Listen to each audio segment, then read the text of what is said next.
ഇന്ന് നമ്മൾ പറയാൻ പോകുന്നത് ഈ IT ഫീൽഡിൽ വർക്ക് ചെയ്യുന്ന ആളുകളോടാണ് കേട്ടോ. CCTV ആയാലും അതുപോലെ നെറ്റ്വർക്ക് ആയാലും ഈ ഒരു ഫീൽഡിൽ വർക്ക് ചെയ്യുന്ന ആളുകളോടാണ്. നമ്മൾ ശ്രദ്ധിക്കാതെ പോകുന്ന ഒരു സംഗതിയാണ് റൂജി എന്നുള്ളൊരു കമ്പനി ഉണ്ട് മാർക്കറ്റിലിപ്പോൾ കാര്യമായിട്ടുള്ള റൂജിയും അതുപോലെ ഗ്രാൻഡ് സ്ട്രീം ഒക്കെ മാർക്കറ്റ് കൈയടക്കിയ സംഗതികളാണ്. നല്ല കുഴപ്പമില്ലാത്ത ബ്രാൻഡുകളാണ്. ഈ ഒരു ബ്രാൻഡിൻ്റെ ലൈഫ് ടൈം ക്ലൗഡ് ഫ്രീ ആണ്. അത് ആരും ശ്രദ്ധിക്കാതെ പോകുന്നതാണ്. ഈ ക്ലൗഡുള്ള ഉപകാരങ്ങൾ എന്തൊക്കെയാണെന്ന് മനസ്സിലാക്കി തരാം.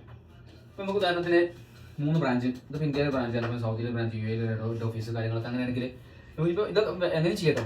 അപ്പോൾ ഇങ്ങനെ ഇതാണെങ്കിൽ ഇപ്പോൾ നമ്മൾ CCTV ഒരു സിമ്പിളായിട്ട് പറയാം ഇതിൻ്റെ ഉപകാരങ്ങൾ. അപ്പോൾ നമ്മളിപ്പോൾ ഈ ഒരു സംഗതികളൊക്കെ നമ്മൾ ഇപ്പോൾ ഇത് ഇന്ത്യയിൽ അതേപോലെ തന്നെ സൗദി ഇതുപോലെ UAE ഈ 3 സ്ഥലം ഇതിപ്പം 3 സ്ഥലത്തേക്ക് നമുക്ക് ബന്ധിപ്പിക്കണമെന്നുണ്ടെങ്കിൽ നമ്മളിവിടെ ഒന്നെങ്കിൽ VPN യൂസ് ചെയ്യണം, അല്ലെങ്കിൽ ക്ലൗഡ് യൂസ് ചെയ്യണം, അതൊക്കെ ചെയ്യണം. VPN കാര്യങ്ങളൊക്കെ അതിനൊക്കെ ഇയർലി ആയിട്ട് അല്ലെങ്കിൽ 3 ഇയർ അങ്ങനെയൊക്കെയാണ് അതിൻ്റെ ലൈസൻസുകളൊക്കെ ഉള്ളത്. അതൊക്കെ ഭയങ്കര എക്സ്പെൻസുകളാണ്. ഫോർട്ടിനെറ്റ് ആണെങ്കിൽ അതുപോലെ സോണിക് അതൊക്കെ നല്ല എക്സ്പെൻസുകൾ വരുന്നുണ്ട്. അപ്പോൾ മനസ്സിലായി ഈ മൊത്തത്തിൽ നമുക്ക് കണക്ടിവിറ്റി വേണമെന്നുണ്ടെങ്കിൽ ഇപ്പോൾ ഇവിടെ സെർവറും കാര്യങ്ങളൊക്കെ ഉള്ളത് അപ്പോൾ ഇവിടെ കണക്ടിവിറ്റി വേണമെന്നുണ്ടെങ്കിൽ നമുക്ക് എന്ത് ചെയ്യേണ്ടി ഒന്നെങ്കിൽ നമ്മൾ VPN യൂസ് ചെയ്യണം, സോണിക് യൂസ് ചെയ്യണം, ഒരുപാട് ഉണ്ട്. അല്ലെങ്കിൽ നമ്മൾ ഫോർട്ടിനെറ്റിൻ്റെ ക്ലൗഡ് അല്ലെങ്കിൽ ആമസോൺ ക്ലൗഡ് അങ്ങനെ ഒരുപാട് ക്ലൗഡുകളായിട്ട് അങ്ങനെ ഏതെങ്കിലും ആയിട്ട് പർച്ചേസ് ചെയ്താൽ അല്ലെങ്കിൽ നമുക്ക് സ്റ്റാറ്റിക് ആയിട്ട് കാര്യങ്ങളൊക്കെ ഉണ്ട്. അതൊക്കെ പർച്ചേസ് ചെയ്താൽ നമുക്ക് ഇവിടെ ഈ 3 ബ്രാഞ്ചുകൾ 2 ബ്രാഞ്ച് ഓഫീസും കാര്യങ്ങളൊക്കെ ലിങ്ക് ആവുള്ളൂ. അങ്ങനെ ഇപ്പോൾ എല്ലാ സ്ഥലത്തും നടക്കുന്നത്. അപ്പോൾ ഇതിനായിട്ട് നമുക്ക് ഏറ്റവും നല്ല സൊല്യൂഷൻ എന്താണ്? ഇവിടെ നമ്മൾ റൂജിൻ്റെ ഒരു റൗട്ടർ വെക്കുക. SD-WAN സപ്പോർട്ടുള്ള ഒരു റൂജിൻ്റെ റൗട്ടർ വെക്കുക. ഇവിടെ ഒരു റൗട്ടർ വെക്കുക, ഇവിടെ റൗട്ടർ വെക്കുക. ഈ റൗട്ടർ വെച്ച് കഴിഞ്ഞാൽ ഇതിൽ കോൺഫിഗറേഷൻ കാര്യങ്ങൾ പറഞ്ഞില്ല, ഇതിന് സിമ്പിൾ ആയിട്ട് കാര്യങ്ങൾ മനസ്സിലായി. അപ്പോൾ ഈ 3 റൗട്ടറുകൾ വെച്ച് കഴിഞ്ഞാൽ ഒരു സുഖം എന്താണ്? ഇതിൽ കോൺഫിഗറേഷൻ ചെയ്ത് കഴിഞ്ഞാൽ ഇതിലേക്കും പിങ് മൊത്തമായിട്ട് കണക്ടിവിറ്റി വരാൻ പിങ് ഉണ്ടാവും. അപ്പോൾ ഇത് CCTV മേഖലയിൽ വർക്ക് ചെയ്യുന്ന ആളുകളോട് പറയുന്നത് നിങ്ങളിപ്പോൾ കസ്റ്റമർ പറയും ഇവിടുത്തെ ബ്രാഞ്ചിൽ എല്ലാ ബ്രാഞ്ചിലും ഹെഡ് ഓഫീസിൽ ഒരൊറ്റ ഇതിലായിട്ട് TV-യിലായിട്ട് വർക്ക് ചെയ്യിപ്പിക്കണം പറഞ്ഞാൽ നമുക്ക് എല്ലാ ആളുകളും ദാവൂരിനാണെങ്കിൽ ചെയ്യുന്നത് DMS സ്മാർട്ട് PSS ചെയ്യും, അല്ലെങ്കിൽ സ്മാർട്ട് PSS ലേറ്റ് ഉണ്ട് അത് ചെയ്യും. അല്ലാന്നുണ്ടെങ്കിൽ ഹൈക്യൂഷൻ ആണെങ്കിൽ എന്ത് ചെയ്യും? IBMS 4200 4500 ഉണ്ട് അതൊക്കെ ചെയ്യും. അപ്പോൾ ഇതിൻ്റെ പ്രശ്നങ്ങൾ എന്താണ്?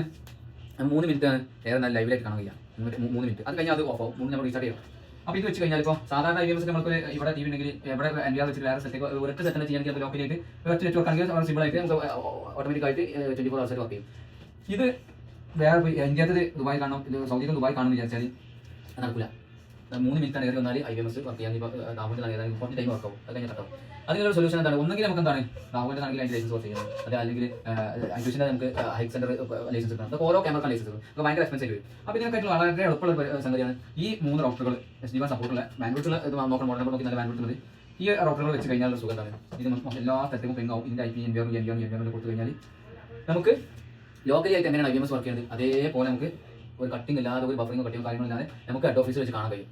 മനസ്സിലായി? അത് ഇതെല്ലാം ഈ സെർവർ ആണെങ്കിലും എന്താണെങ്കിലും നിങ്ങൾക്ക് ഒരു 2-3 കടകൾ ബന്ധിപ്പിക്കണമെങ്കിലും ഒക്കെ ഈ ഒരു സംഗതി യൂസ് ചെയ്താൽ വളരെ സിമ്പിളാണ്. അപ്പോൾ ആരും ശ്രദ്ധിക്കാതെ പോകുന്ന സംഗതിയാണ് റൂജിൻ്റെ ലൈഫ് ടൈം ക്ലൗഡ് ഫ്രീ ഉള്ളത്. അപ്പോൾ ആരും യൂസ് ചെയ്യുന്നത്. പിന്നെ ആക്സസ് പോയിന്റ് വരെ നമ്മുടെ ഫോൺ നമുക്ക് ആക്സസ് പോയിന്റ് ഫോൺ പാസ്വേഡ് മാറി നമുക്ക് എവിടെ പോയാലും ഈ സ്വിച്ച് ആണെങ്കിൽ സ്വിച്ചിൻ്റെ കോൺഫിഗറേഷൻ കാര്യങ്ങളൊക്കെ IP ചെയ്യുക, എല്ലാ കാര്യം പാസ്വേഡ് ചെയ്യുക, എല്ലാ കാര്യങ്ങളും ലൈഫ് ടൈം ക്ലൗഡ് ഫ്രീ ആണ്. അപ്പോൾ ആ ക്ലൗഡ് വെച്ചിട്ട് നമുക്ക് ചെയ്യാൻ കഴിയും. അപ്പോൾ വളരെ സിമ്പിളായ സംഗതിയാണ്.